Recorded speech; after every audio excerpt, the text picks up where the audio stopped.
Your language activity for this month is the sentence analysis set.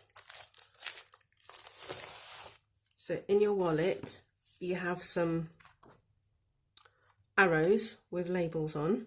Some of them have questions and some have a word or a phrase on there.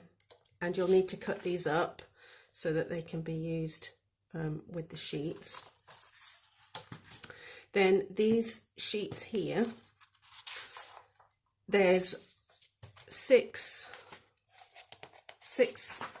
levels, and each level has 3 sheets. So you've got 1A, 1B, 1C, apart from I think level 5, which only has A and B.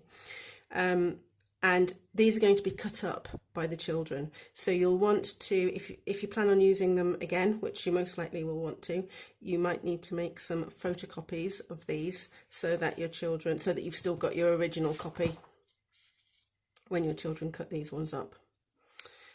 Okay, so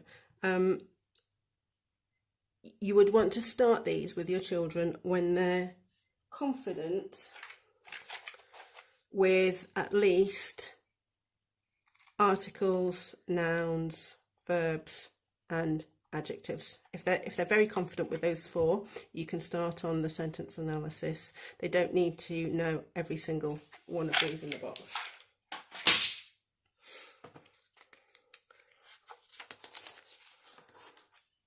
Okay, so for on the top of the sheet, it shows you which parts you're going to need for this activity. So for this one, we need a black circle,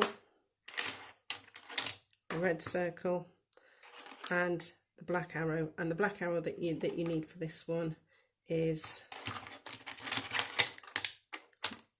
the one that says, "Who is it that?"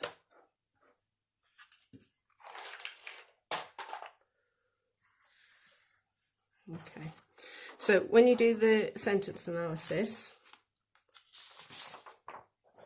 your child will cut out one of these sentences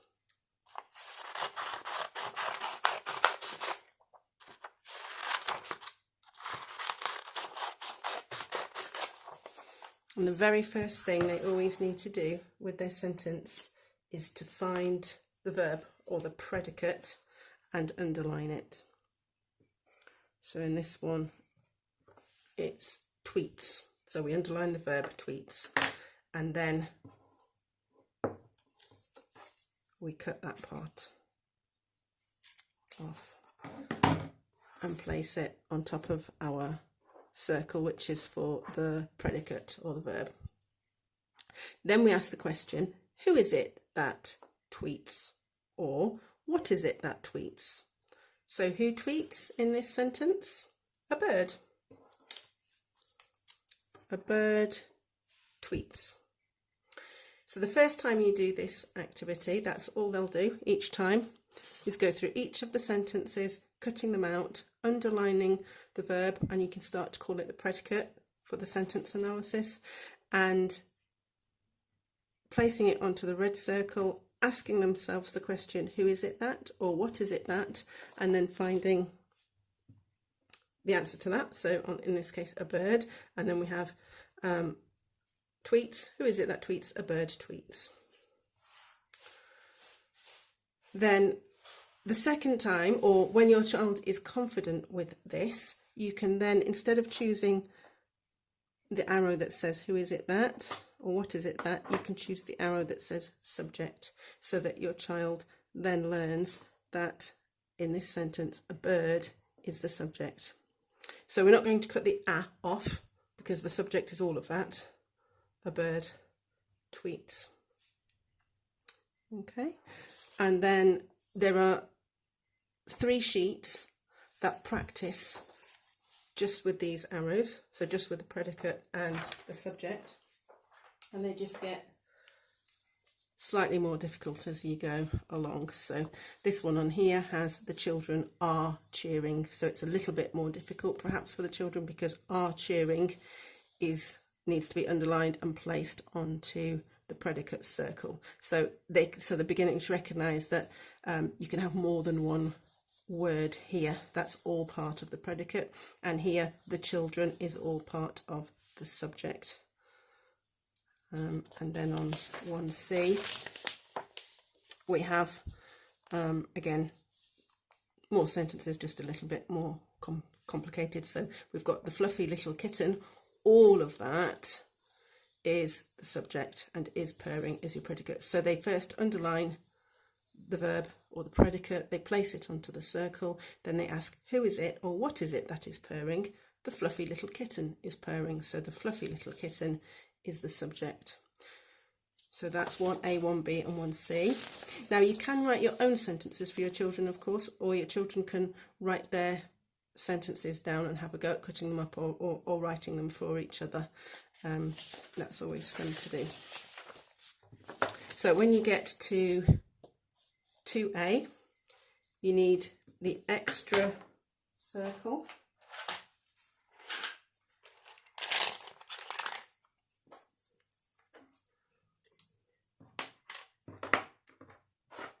And you need the arrow that says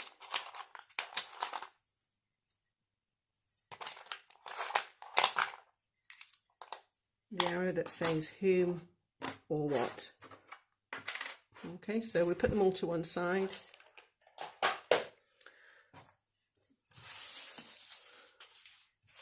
The child cuts the sentence out.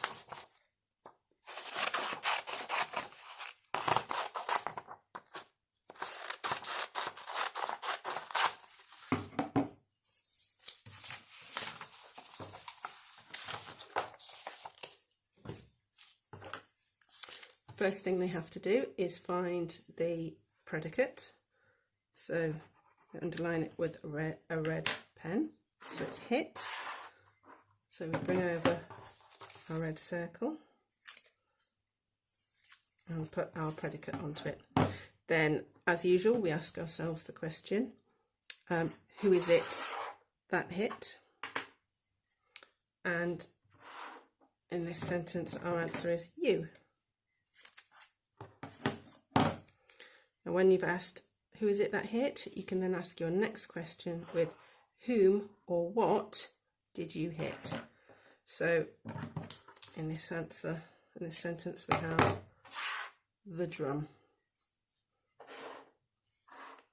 So you hit the drum. And again, you would work through these using the arrows with the questions on first, and when your child is confident with knowing the order that you do things on, so you always underline first, then you put your predicate onto the circle, then you ask who is it that or what is it that, and then you ask whom or what, and you get your answer there, the drum. Then you can tell them, you can remind them, because they already know now that this is the predicate and this is the subject.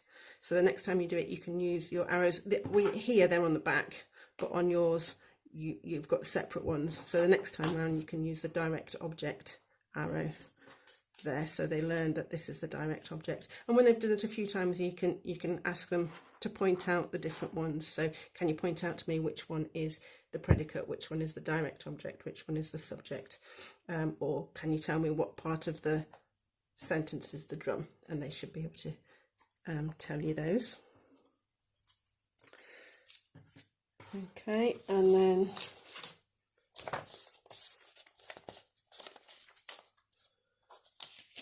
sheet 2B is the same, so we're still doing predicate, subject and direct object, but the sentences are getting more complicated.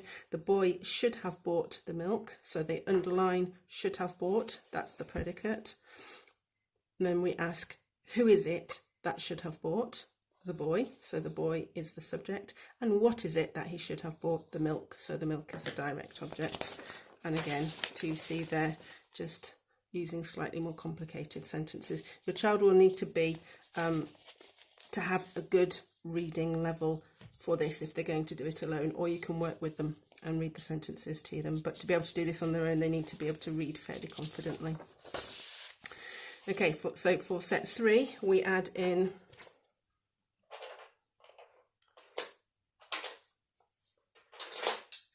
the question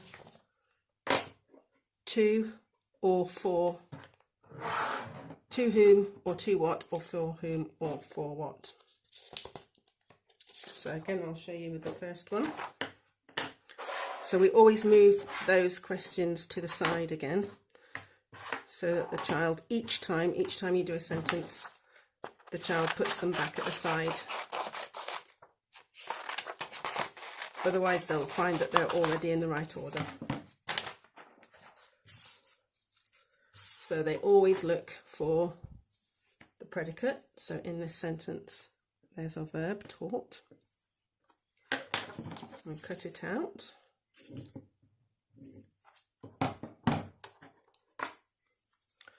Then they always ask themselves, next question, who is it that taught, or what is it that taught?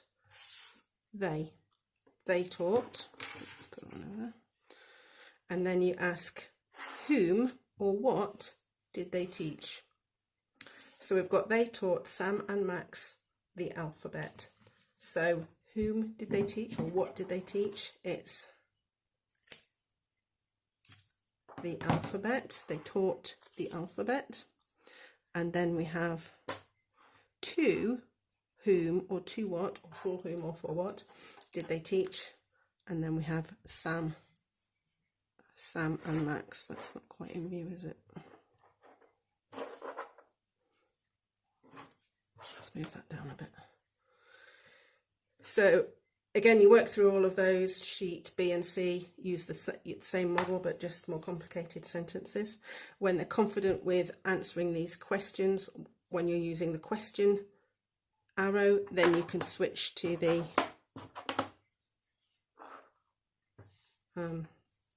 word arrows. They already knew subject and direct object, so now you've added in the indirect object. So sheet 3B and 3C are similar. And then when you get to sheet 4, you need to add in all of your orange triangles at the side.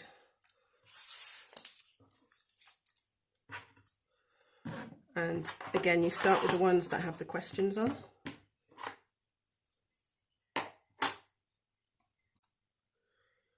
So now we have the adjectival extensions that give us more information about our sentence. So we have the questions with whom, with what, when, by whom, by what, by means of whom, by means of what, why, what for, where, how, or whence.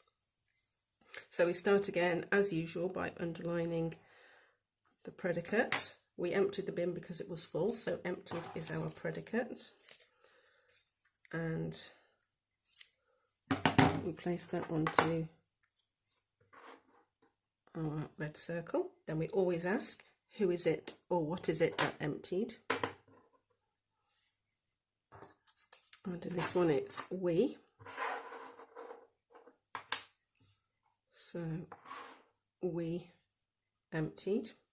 And then we ask, what or whom did we empty?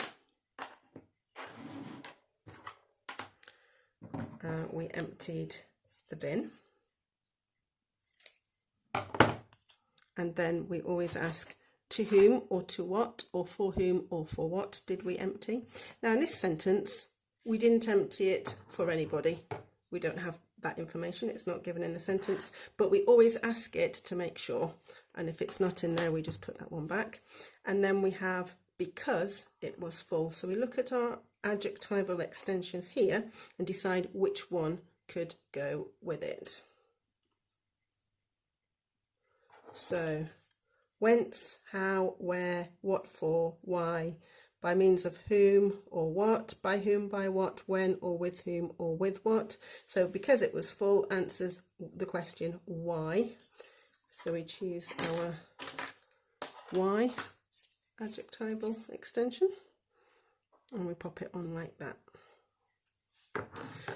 So again, once you've used these with the question side, you could then use your word, well, they're not on the back of this one, but on the back of the why one, you would have the word reason. So again, questions first and then move on to the words side of those. Okay, so that is sheet 4A. Then sheet 4B, the same thing, just gets a little bit more complicated, and the same with sheet 4C. Sometimes you'll have more than one adjectival extension, sometimes you'll just have one. And sometimes you'll have a direct object or an indirect object, or both.